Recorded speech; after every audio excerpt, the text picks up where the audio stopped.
Welcome to the Black Anarchist Podcast, a channel where critical thinkers come to learn and grow. Through pedagogical discussions, we challenge the status quo, conventional narratives, and present raw truth. I'm JC, author of the Black State Project, The Path to Sovereignty, Reparations, and Rebuilding Black Wall Street.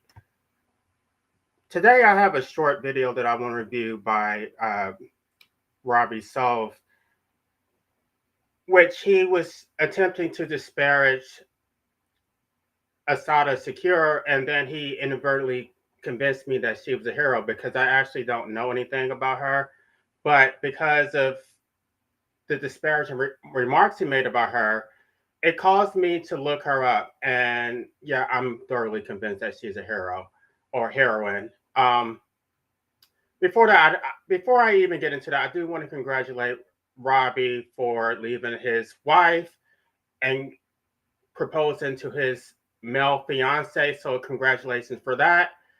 However, Robby is a hardcore statist, and it is very unfortunate because he did comment that he was no longer libertarian and he was embracing anarchy. And he said that he was an anarchist before, and then he went back to being a libertarian. So he's vacillating between anarchy and libertarianism, but he can't seem to give up the capitalist aspect.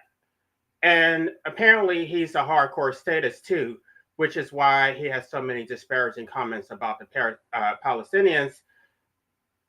And so without further ado, I'm going to go ahead and get into this video, which is on X. Assata Shakur, a domestic terrorist and...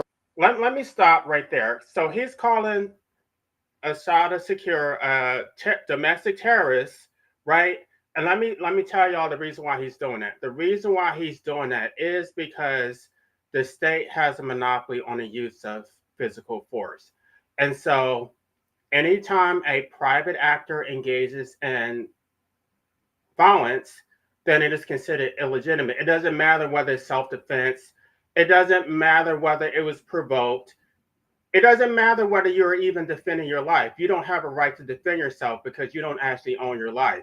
The state has a monopoly on political force. Gosh, I don't understand what his political framework is. He's claiming that he's a libertarian.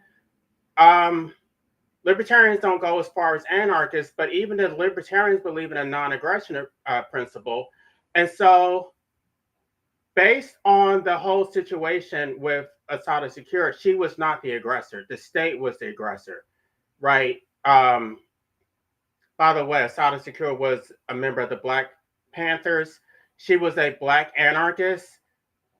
He completely compelled me to look her up because I didn't know a lot about her. But he starts out by calling her a domestic terrorist, which gets me off on the wrong foot. This is the reason why they call the Palestinians terrorists, by the way, because the Palestinians don't have a state. Therefore, they don't have a right to defend themselves. I want y'all to understand this framing. This is the reason why the Black State Project is so important. You guys are being dismissive and thinking it's not important, that you just want cash reparations, and then you're just going to willingly and voluntarily subject yourself to state oppression, and you think that somebody's supposed to take you seriously. No, nobody. I don't take you seriously.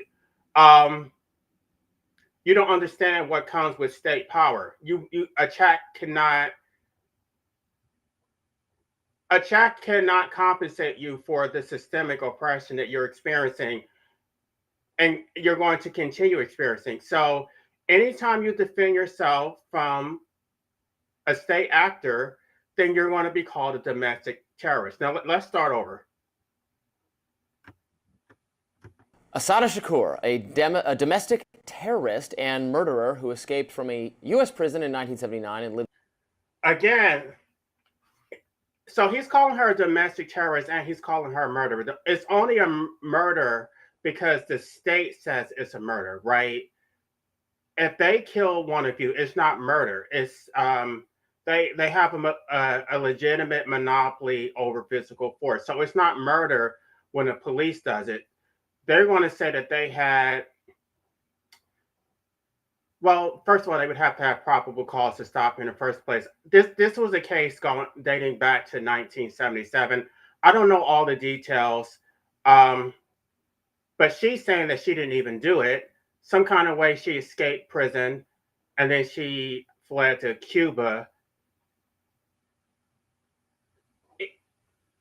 I'm gonna let him explain it because even by his own framing of what happened, she was not the aggressor. In exile in Cuba ever since, has died at age 78. Shakur was a far-left communist radical associated with extremist groups. I just love how they do this. So being on the far left is pejorative, but being on the far right is completely justified. Why? I mean, what is so wrong about being on the far left? I think most people are not left enough. I'm not sure where I fit on the spectrum, but I think Ayn Rand said that being on the left, there are people who are left and there are people on the right, but the people who are evil are the ones in the middle. The people who are wishy-washy, the people who can't take a side, the people who never really advocate for any radical change. Those are the dangerous people. So if you are on the far left, even on the far right, at least you took a position. It's the people in the middle, the people who compromise, the people who capitulate. Those are the people who I don't respect. Like the Black Panthers and the Black Liberation Army in the 1960s and 1970s. This makes her a popular figure with many. Again, the Black Panthers were anarchists. I want y'all to understand this. When Umar Johnson claims that if you're a black anarchist, you're out your mind, he has no understanding of history in America. That the radicals, the ones who actually were fighting for liberation, the ones who were out in the street doing the dirty work, those were anarchists. A leftist, even though she is also a convicted cop killer. Indeed, she has been on the FBI's most wanted terrorist list since 2013. I mean, he's trying to create a boogeyman, right? That, oh, she was on the FBI terror list. Like, who gives a shit? This is a state institution. Just because the state says she's a terrorist doesn't mean that I have to see her as a terrorist. Clearly, other people don't see her as a terrorist. Otherwise, they would not be celebrating her as a heroine.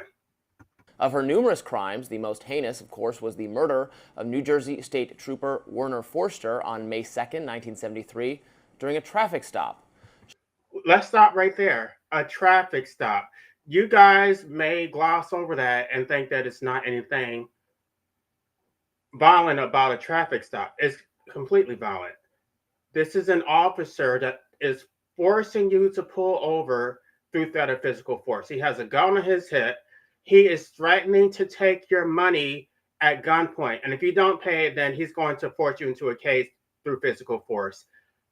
Apparently, she already had warrants on her at the time that she was pulled over by this cop. If any private citizen were to pull you over with a gun on his hip, you would see this as an act of violence. But because this is a state actor, you think it is perfectly justified, even though you have harmed no one. So he's trying to frame the narrative that she was the violent savage, when in fact it was the state actors who were the violent savages. She was convicted of the murder, but escaped from prison in 1979 with the help of left-wing groups, and she fled to Cuba, where the communist government welcomed her as a hero. But she was a hero. Let me just say this. The only reason that she would not be a hero is because he's a statist, because he sees the state's monopoly on physical force as being legitimate. The fact that someone would defend themselves against another human being is not a legitimate use of physical force, right? Even in defense. He believes in the state have a monopoly on physical force. So you're not a hero. I mean, if you were to change the situation and change the dynamic where this was a private actor who came up to your vehicle at gunpoint to take your money through physical force, and she defended herself, you would rightly say that she was a heroine. But because this was a police officer Now all of a sudden you don't have a right to defend yourself. Communists are not the only ones who revere Shakur as a hero, rather than a murderer. For decades, she's been a popular figure among leftist radicals. News headlines from mainstream and progressive outlets often recognize her as the godmother of Tupac Shakur, as if she were just another celebrity. The New York Times obituary describes her as a convicted revolutionary. That sounds pretty cool, like they went after her because she was too hip and edgy, too revolutionary. But no, she wasn't convicted of being a revolutionary. She was convicted of cold-blooded murder. No, the reason that he harassed her in the first place is because she was a revolutionary. Let me just say that she was revolutionary.